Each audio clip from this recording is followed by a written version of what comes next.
jaga hingga abadi pertaruhanku ini. Bila kelak Tuhan datang, aku kan di mana? Aku tertambat di dunia ataukah terangkat? Hanya ku tahu yang ku percaya, yakin baginya tiada mustahil. Dia jaga hingga abadi pertaruhanku ini.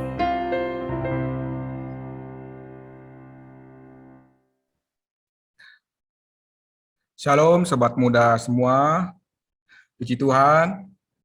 Hari ini kita sama-sama akan menyaksikan bagaimana Tuhan Yesus yang mati, kemudian dia bangkit pada hari yang ketiga. Di dalam kebangkitannya, dia menjadi putra sulung Allah. Dan di dalam kebangkitannya, kita dilahirkan menjadi anak-anak Allah. Sobat muda semua, di dalam perjalanan terakhir Tuhan, 6 hari sebelum Tuhan mati di atas kayu salib, ada satu peristiwa di Getsemani, yaitu di Taman Getsemani, Tuhan Yesus membawa murid-muridnya, secara khusus membawa Petrus, Yohanes, dan Yakobus untuk berdoa kepada Bapa. Sobat muda, kali ini kita akan melihat doa Yesus di Taman Getsemani.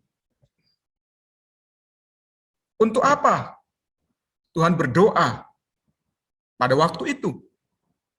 Jawabannya adalah untuk mengetahui dan menerima kehendak Bapa.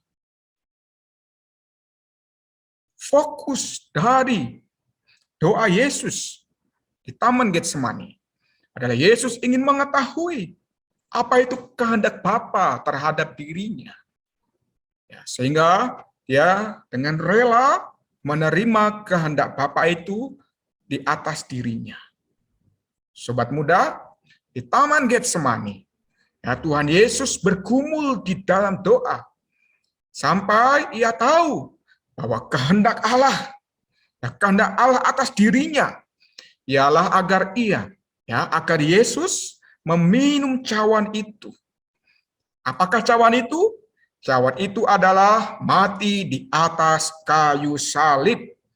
Saudara-saudari muda, di dalam pergumulan di dalam doanya, ya, Yesus terus berdoa dan berdoa sampai ia tahu kehendak Bapa. Dan apa itu kehendak Bapa atas diri Yesus? Yaitu adalah Yesus harus meminum cawan itu, yang adalah mati di atas kayu salib. Nah, di dalam doa itu, ya, Yesus merasa sangat tertekan secara batin. Bahkan ya sampai mati.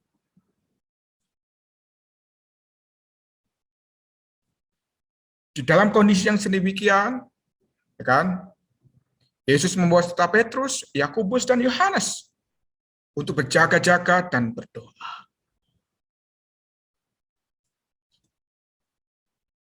Sobat muda, Yesus berada dalam tekanan yang sangat berat dan perasaan yang sangat gundah.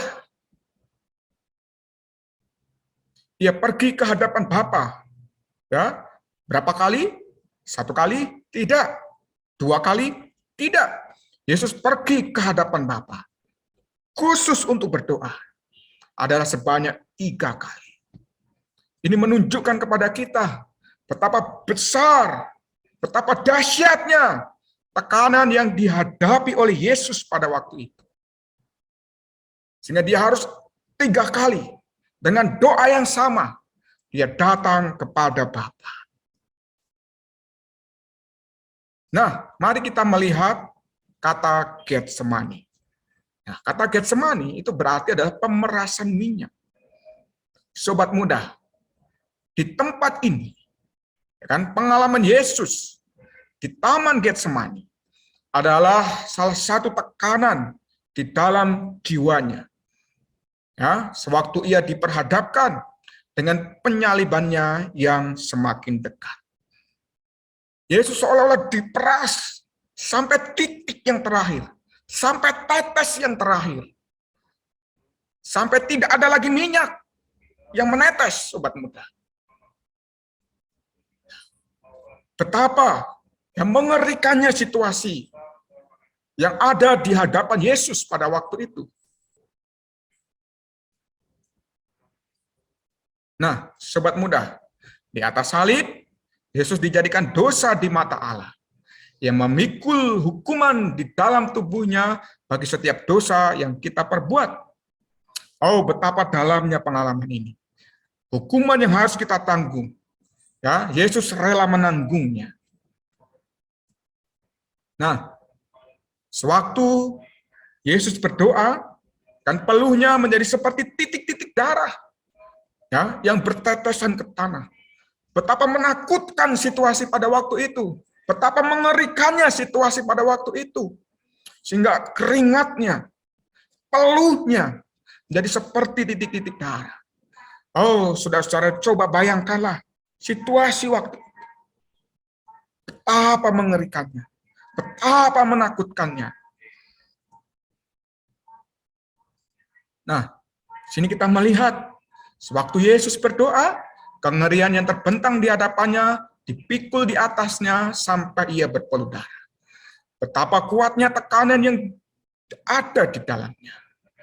Sobat muda, Tuhan berada dalam cengkeraman ketakutan yang menggetarkan saat menghadapi masa depan yang menakutkan.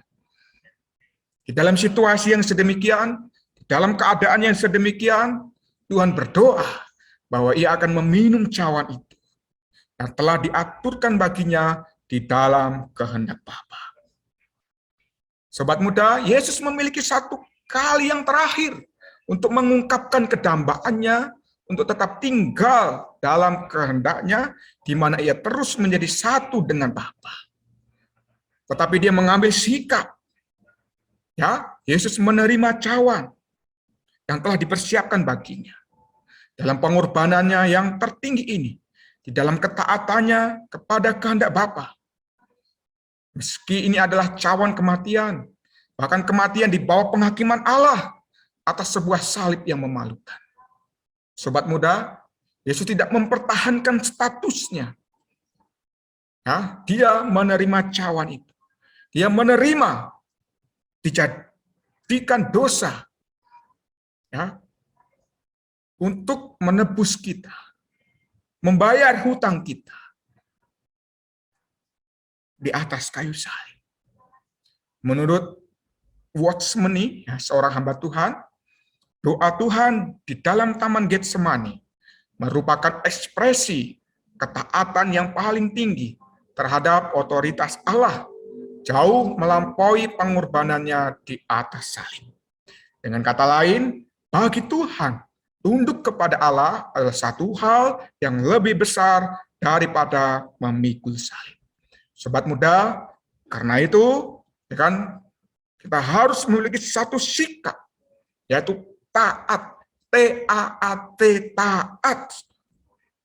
Ya, sebagaimana Tuhan taat sampai puncaknya, demikian juga kita di dalam gereja, di dalam hidup gereja, kita juga harus menjadi orang yang taat kepada otoritas Allah.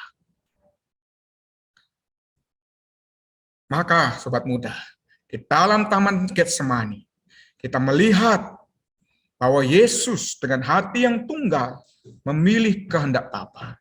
Dan dengan hati yang tunggal pula, ia menolak segala sesuatu yang bukan kehendak Bapa. Ya, dengan hati yang murni, dengan hati yang kudus, dengan hati yang suci, ya, tidak ada campuran. Yesus memilih kehendak Bapa dan menolak segala sesuatu yang bukan kehendak Bapa. Sobat muda, hari ini di dalam gereja, Nah, kita juga dengan hati yang murni, dengan hati yang tunggal, dengan hati yang polos, dengan hati yang kudus, dengan hati yang suci, hanya memilih kehendak Bapa dan menolak segala sesuatu yang bukan kehendak Bapa. Nah, setelah Tuhan berdoa, kan, Yesus maju ya untuk melaksanakan kehendak Bapa. Yesus mulai mempersembahkan dirinya sendiri sebagai kurban yang unik bagi penebusan kita atas dosa-dosa kita.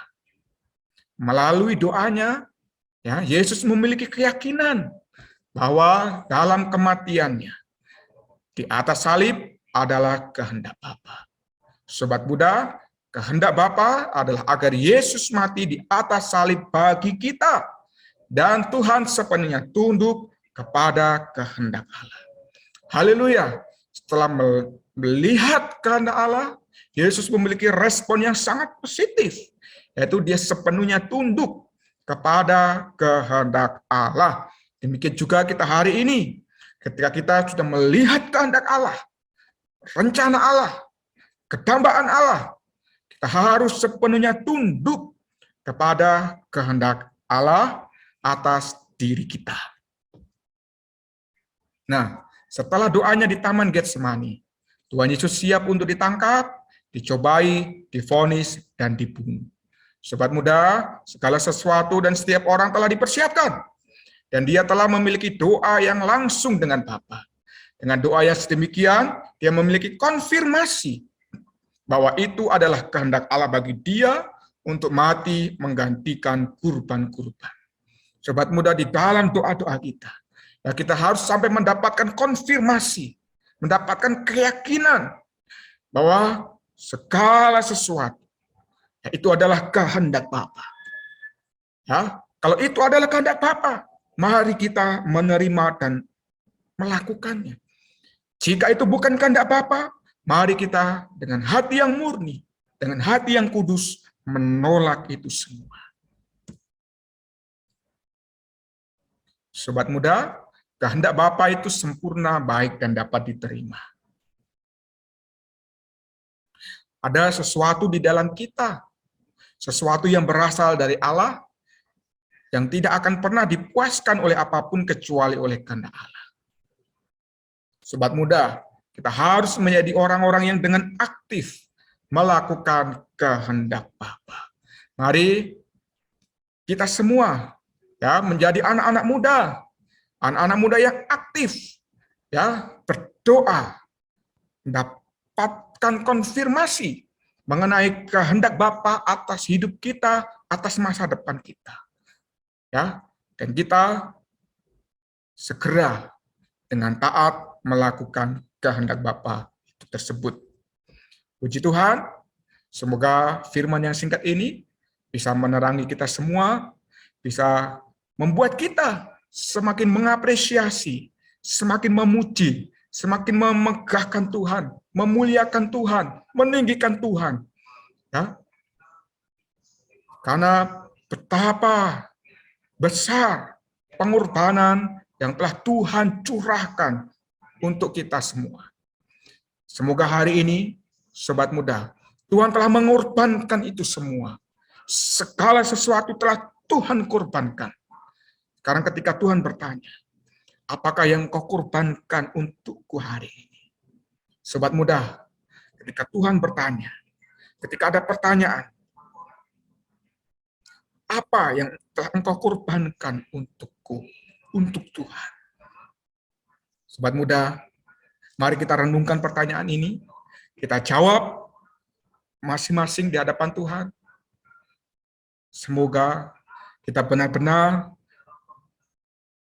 mengorbankan ya seluruh diri kita untuk melakukan kehendak Bapa. Tuhan Yesus memberkati kita semua. Sampai jumpa di pertemuan selanjutnya. Tuhan Yesus memberkati. Amin.